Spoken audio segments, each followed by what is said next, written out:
Start అయిందండి. అన్ని స్కూల్స్లో కూడా అడ్మిషన్స్ మొదలైపోతున్నాయి. యాక్చువల్గా మేము చిన్నప్పుడు ఒక 6 ఏళ్ళు వచ్చిన తర్వాత స్కూల్స్ కోసం సెర్చ్ చేసేవాళ్ళం. ఏ స్కూల్లో చదవాలి ఏంటి, పక్కనే ఉన్న జిల్లా పరిషత్ స్కూల్స్ అట్లా అనుకునేవాళ్ళం. కానీ ఇప్పుడు పరిస్థితి పూర్తిగా మారిపోయింది. ప్రెగ్నెంట్తో ఉన్నప్పటి నుంచి కూడా తల్లిదండ్రులు ఏ స్కూల్ బాగుంటుంది, ఎక్కడ మన పిల్లల్ని జాయిన్ చేయాలి, స్కూలింగ్ ఎక్కడ, కాలేజ్ ఎక్కడ, లేకపోతే అట్లా ఆలోచన చేసుకోవాల్సిన పరిస్థితి వచ్చింది. చాలా కాంపిటీషన్, నెంబర్ ఆఫ్ స్కూల్స్ కనిపిస్తూ ఉన్నాయి. ఏ స్కూల్లో జాయిన్ చేయాలో చిన్న కన్ఫ్యూజన్. అయితే ఈ విషయాలన్నీ మనతో డిస్కస్ చేయడానికి ఈరోజు మనతో పాటు ఉన్నారు future spark international school chairman Srinivas గారు. నమస్తే శ్రీనివాస్ గారు. చాలామంది ఇష్టంతో లేదా కమర్షియల్ యాంగిల్లో స్కూల్స్ స్టార్ట్ చేసి ఇదొక వృత్తి అయిపోయింది ప్రెజెంట్ చూసుకుంటే. కానీ మీ గురించి నేను తెలుసుకున్నాక మీకు ఇదొక ప్యాషన్. కొంతమంది పిల్లలకి వాళ్ళ భవిష్యత్తుని తీర్చిదిద్దడానికి మీరు ఒక మార్గదర్శకంగా ఉండాలి అనే ఒక మంచి ఆలోచనతో స్కూల్ పెట్టామా అన్నట్టు కాకుండా పీక్ స్టేజ్కి, అంటే దాంట్లో ఏమేమి వసతులు ఉండాలో అవన్నీ కూడా ఉంటేనే స్కూల్ స్టార్ట్ చేయాలి, అలాంటి స్కూల్ అయితేనే పిల్లలకి మంచి భవిష్యత్తు ఉంటుందని చక్కటి ఆలోచనలతో మీరు స్కూల్స్ స్టార్ట్ చేస్తున్నారు. ఇది ఏ బ్రాంచ్ అండి, ఎట్లా? 25 సంవత్సరాల నుంచి ఎక్స్పీరియన్స్ విద్యారంగంలో ఉన్నాను మేడం. అయితే ఈ ఫ్యూచర్ స్పార్క్ ఇంటర్నేషనల్ స్కూల్ ఈ సిబిఎస్ఈ సిలబస్ని ఏర్పాటు చేయడానికి ముఖ్య కారణం ఏంటంటే, చాలా స్కూల్స్ నుంచి సిబిఎస్ఈ స్కూల్స్ నుంచి నాకున్న బడ్జెట్ స్కూల్స్లోకి వస్తున్నారు. దీనికి కారణం ఏంటి అని తెలుసుకోవాలనుకున్నప్పుడు, బేసిక్ ఎడ్యుకేషన్ అనేది లేకుండా ఏ స్కూల్లో జాయిన్ అయినా డైరెక్ట్ అదే వాళ్ళకి ఎటువంటి పరీక్షలు లేకుండా ఎడ్యుకేషన్ జాయిన్ చేసేసుకుంటున్నారు. తర్వాత వాళ్ళు చదువుకోమని చెప్పడమే తప్పించి ఇక్కడ జరుగుతున్నది ఏంటంటే, తల్లిదండ్రులు శ్రద్ధ తీసుకుంటేనే ఎడ్యుకేషన్ జరుగుతుంది. కానీ చాలా స్కూల్స్లో తల్లిదండ్రులు ఏమాత్రం శ్రద్ధ తీసుకోకపోయినా చాలా మంది పిల్లలు ఎటు కాకుండా అయిపోతున్నారు. అయితే శ్రీనివాస్ గారు, ప్రెసెంట్ ఉన్న సిచ్యువేషన్ లో పేరెంట్స్ ఇద్దరు కూడా ఎంప్లాయీస్ గా ఉంటున్నారండి. అంటే పిల్లలకి ఒక మంచి భవిష్యత్తుని ఇవ్వాలి, మంచి చదువును అందించాలనే ఉద్దేశంతో వైఫ్ అండ్ హస్బెండ్ ఇద్దరు కూడా పరుగులు పెడుతున్నారు. అప్పుడు ఆలోచన ఎలా ఉంటుందంటే, ఒక మంచి స్కూల్లో వేసేస్తే మంచి ఎడ్యుకేషన్ అందిస్తారు కదా, మన ప్రయారిటీ కొంచెం తగ్గించుకుని ఇటువైపుకు వెళ్దాం కదా అనే ఆలోచనలో ఉన్నారు. అవునంటారా కాదంటారా? ఇది 100% కరెక్ట్ మేడం. కాకపోతే ఈ పేరెంట్ ఎలాగైతే ఆలోచిస్తున్నాడో అలాగే విద్యారంగంలో విద్యను అందించే ప్రతి స్కూల్ మేనేజ్మెంట్ కూడా అలాగే ఎథిక్స్తో ఉండాలి. మా ఫాదర్ చెప్పడం వలన నేను కొన్ని ఎథిక్స్తో ఉండగలుగుతున్నాను. కారణం ఏంటంటే, హాస్పిటల్ అండ్ ఎడ్యుకేషన్ సిస్టమ్ ఈ రెండు బిజినెస్లు ఎథిక్స్తో చేయాలి, కానీ బిజినెస్ పరంగా చూడకూడదు అనేది మా ఫాదర్ చెప్పారు. మా ఫాదర్ యాక్చువల్గా అయితే వ్యవసాయం చేసేవారు. లేదు, నాకు ఎడ్యుకేషన్ చాలా ఇష్టం. ఎందుకంటే మేము నలుగురు అన్నదమ్ములను నేను ఒక్కడనే కొంచెం బాగా చదువుకొని నాకు ఎడ్యుకేషన్ ఇంట్రెస్ట్ తోటి ఈ యొక్క స్కూల్ ఫీల్డ్కి రావడం జరిగింది. మా నాన్న చెప్పిన విధంగా, బాబు మన స్కూల్ నమ్మి వస్తే వాడికి ఏ విధంగా వాడిని ఇంప్రూవ్ చేయాలి, వాడికి అసలు ప్రాబ్లం ఎక్కడుంది, అసలు తల్లిదండ్రుల ప్రాబ్లమా లేదా పిల్లవాడిలోనే ప్రాబ్లం ఉందా అనేది నేను ముందుగా నిర్ధారించుకుని ఆ తర్వాత ఎడ్యుకేషన్ స్టార్ట్ చేస్తాను. ఓ సూపర్ సూపర్. ఇక్కడ ఈ స్కూల్లో ఏ క్లాసెస్ ఉన్నాయండి? నర్సరీ నుంచి +2 వరకు కూడా ఉందండి సిబిఎస్ఈ అఫిలియేషన్. ఈ యొక్క సిస్టమ్ ద్వారా నేను ముందుకు వెళ్తూ ఇంతకుముందు ఉన్న బ్రాంచెస్లో నాకు 2000 స్టూడెంట్స్ వరకు ఉన్నారు మేడం. ఇది కొత్త బ్రాంచ్. ఇది మాదాపూర్ 100 ఫీట్ రోడ్ కొంత వస్తుంది లొకేషన్. మాదాపూర్ 100 ఫీట్ రోడ్ లో రత్నదీప్ బ్యాక్ సైడ్కి వస్తుంది. ఇప్పుడున్న పోటీకి తగ్గట్టుగా దీంట్లో ఏమన్నా స్పెషల్గా మీరు ఎలాంటి ఫీచర్స్ని ఇంప్లిమెంట్ చేశారు? ఏ విద్యా సంస్థ అయినా సరే టెక్నికల్గా ఎప్పటికప్పుడు డెవలప్ చేసుకుంటూ ఉండాలండి. చాలా స్కూల్స్ ఏంటంటే ఈ టెక్నికల్గా ఏ విధంగా వాళ్ళకి ఎడ్యుకేషన్ ఇస్తే బాగుంటుంది అన్న ఆలోచన లేదు మేడం. కానీ నా స్కూల్లో ఏ విధంగా ఇస్తానంటే, సింపుల్ ఎగ్జాంపుల్, ఒక బాబు 6th క్లాస్ నుంచి నా దగ్గరికి వచ్చాడు, చదవట్లేదు, ఫాదర్ బాధపడుతూ చెప్తారు. అటువంటి స్థితిలో ఆ పిల్లవాడికి నేను ఏం చెప్తానంటే, ముందు అసలు చూసి చదవగలుగుతున్నాడా లేదు, అన్ని సబ్జెక్టులు చెక్ చేస్తాను. చూసి చదవడం రాలేదు, ఉదాహరణకి ఇంగ్లీష్ రాలేదు, తెలుగు రాలేదు, హిందీ రాలేదు, మ్యాథ్స్ రాలేదు. అటువంటి పరిస్థితుల్లో ఆ బాబుకి నేను ఏం చేస్తానంటే, బాబుకి ఏబిసిడ్లు వచ్చా రాదా, తర్వాత యాపిల్ డి ప్లస్ స్పెల్లింగ్స్ వచ్చాయి, ఇవన్నీ రకరకాలుగా అంటే గ్రౌండ్ లెవెల్స్ నుంచి ఆలోచిస్తున్నారు ప్రతి స్టూడెంట్.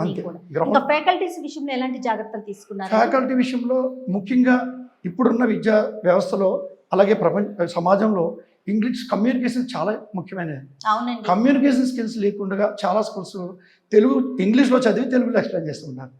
అది పిల్లవాడి భవిష్యత్తుకు చాలా ఇబ్బంది కలిగే పరిస్థితి ఇంటర్మీడియట్ తర్వాత. సో అటువంటి ఇబ్బంది కలగకుండా ఉండాలంటే ప్రతి స్కూల్లోనూ కూడా ఇంగ్లీష్ టు ఇంగ్లీష్ ఎక్స్ప్లెనేషన్ చేసి వాడికి అర్థమయ్యే విధంగా ఎగ్జాంపుల్స్తో చెప్పాలనే థాట్స్ తోటి నేను నా టీచర్స్ని సెలెక్ట్ చేయడం జరుగుతుంది. శ్రీనివాస్ గారు, ఇప్పుడు టెక్నాలజీ పరంగా పిల్లలు చాలా ఫార్వర్డ్ గా ఉంటున్నారు. అవును. మన ఆలోచన విధానం కూడా పేరెంట్స్ కూడా అలానే ఉంటుంది కదా. టెక్నాలజీ పరంగా ఎలాంటి అంటే ఇంప్లిమెంట్ చేస్తున్నారు మీరు? క్లాస్ రూమ్స్ లో కావచ్చు, లేకపోతే స్కూల్లో కావచ్చు. ఇంతకు ముందు ఉన్న స్కూల్స్లో మేడం ఎప్పటికప్పుడు టెక్నాలజీ, ఇంతకుముందు ఓన్లీ బుక్స్ తోటే మనం ఎక్స్ప్లెయిన్ చేసాం. అవునండి. తర్వాత ఏమొచ్చింది, టచ్ విత్ టాకింగ్ ప్యాన్ అని అలా టచ్ చేస్తే ఆటోమేటిక్గా దానికి అదే వర్డ్ రికగ్నైజ్ చేసి తన పిల్లలకి చెప్పడం జరిగేది. అలాగే ఇప్పుడు అంతా డిజిటల్ బోర్డ్స్ వచ్చినాయి మేడం. ఇప్పుడు ఎందుకంటే ప్రొజెక్టర్ ద్వారా, డిజిటల్ బోర్డ్స్ ద్వారా మన టీచర్ ఎక్స్ప్లెనేషనే కాకుండా పబ్లిషర్ కూడా ఒక టీచర్ తోటి 100% ఇంగ్లీష్ ఫ్లూయెన్సీతో ఎక్స్ప్లెనేషన్ ఇవ్వడం జరుగుతుంది. అన్ని సబ్జెక్టులు ఉన్నాయండి, అట్లా అన్ని క్లాసు పిల్లలకి ఉన్నాయి. నర్సరీ నుండి కూడా ఒక స్టాండింగ్ లైన్ ఎలా చెప్పాలి దానికి ఎగ్జాంపుల్తో సహా డిజిటల్ కంటెంట్ ద్వారా ఎక్స్ప్లెయిన్ చేయడం జరుగుతుంది.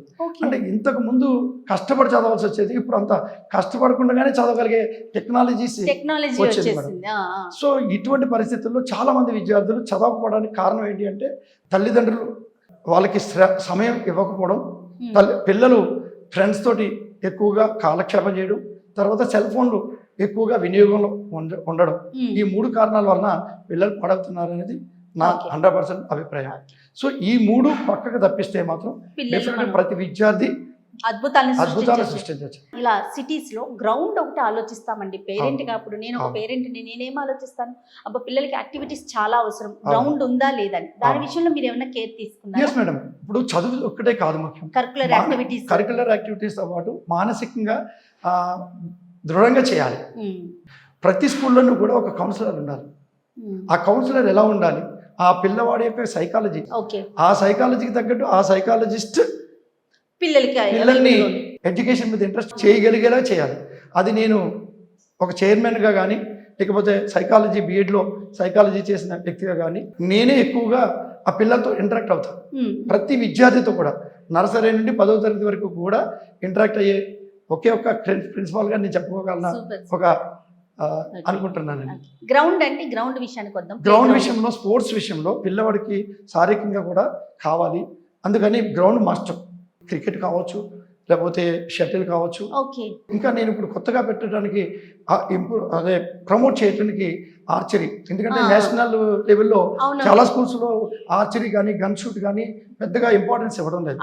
కానీ ఇప్పుడు నేనేం చేస్తున్నానంటే ఆర్చరీ, గన్ షూట్, ఈ క్రికెట్ ఇటువంటివన్నీ కూడా ఇవ్వడం జరుగుతుంది మేడం. వీటితో పాటు కరికులర్ యాక్టివిటీస్ ఏమున్నాయండి? కరికులర్ యాక్టివిటీస్ ఇప్పుడు సపోజ్ చిన్నపిల్లలకు ఉందనుకోండి, కంటెంట్లో ఏదైతే ఉందో ఆ కంటెంట్ ప్రాక్టికల్గా టీచర్స్ ఎక్స్ప్లెయిన్ చేస్తూ మరలా ప్రాక్టికల్గా వాళ్ళకి చూపించడం జరుగుతుంది. సో దానివల్ల ఏంటంటే పిల్లవాడికి విపరీతమైన గ్రాస్పింగ్ పవర్ పెరుగుతుంది. చదివిన దానికంటే చూసింది 1000 రెట్లు గుర్తుండిపోతుంది. తర్వాత గ్రూప్ డిస్కషన్స్ అని, ప్రెజెంటేషన్స్ అని ఇలాంటివి కూడా ఏమైనా ఇంప్లిమెంట్ చేస్తా ఉన్నారా మన దాంట్లో? అట్ ద సేమ్ టైం మా స్కూల్లో మేడం ఇంగ్లీష్ కమ్యూనికేషన్స్ మీద డిబేట్స్ కండక్ట్ చేస్తూ ఉంటాం. డిబేట్స్ కండక్ట్ చేయడం వల్ల పిల్లవాడు స్టేజ్ ఫియర్ ఉండదు. అసలు స్టేజ్ ఫియర్ ఎందుకు ఉండాలి, అవసరం ఏంటి? చిన్నప్పటి నుంచి అలవాటు చేస్తే ఒక టాపిక్ ఇస్తాం మేడం, ఆ టాపిక్ వాడు ఓన్గా చెప్పాలి. అంటే క్రియేటివిటీ వాడికి రావాలి. కమ్యూనికేషన్ స్కిల్స్ ఎప్పుడైతే ఉండి క్రియేటివిటీ ఉందో వాడు లైఫ్లో ఏ గోల్ సాధించాలన్నా కూడా ఆ గోల్కి సాధించగలుగుతాడు. ఇప్పుడు సాధిస్తున్నారు. స్కూల్ కాంపౌండ్ అంతా కూడా చూసానండి, చాలా ప్లెజెంట్ గా, చాలా ప్రశాంతంగా అనిపించింది. ఫైనల్లీ ఫీ స్ట్రక్చర్ ఎలా ఉంది మేడం? యాక్చువల్గా సిబిఎస్ఈ ఇంటర్నేషనల్ స్కూల్స్లో 1,00,000 పైగా అన్ని స్కూల్స్ వసూలు చేస్తున్నాను మేడం. కానీ నేను మ్యాక్సిమం 50 నుంచి 60, 70 లోపులోనే అప్ టు 7th, 8th వరకు కూడా తీసుకోవడం జరుగుతుంది.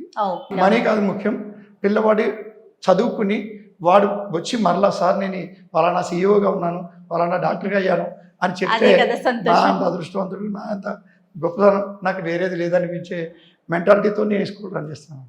ఓకే అండి, wish very all the best అండి. మంచి సక్సెస్ అవ్వాలి ఈ బ్రాంచ్ కూడా మనస్ఫూర్తిగా కోరుకుంటున్నా. Thank you so much. నమస్తే.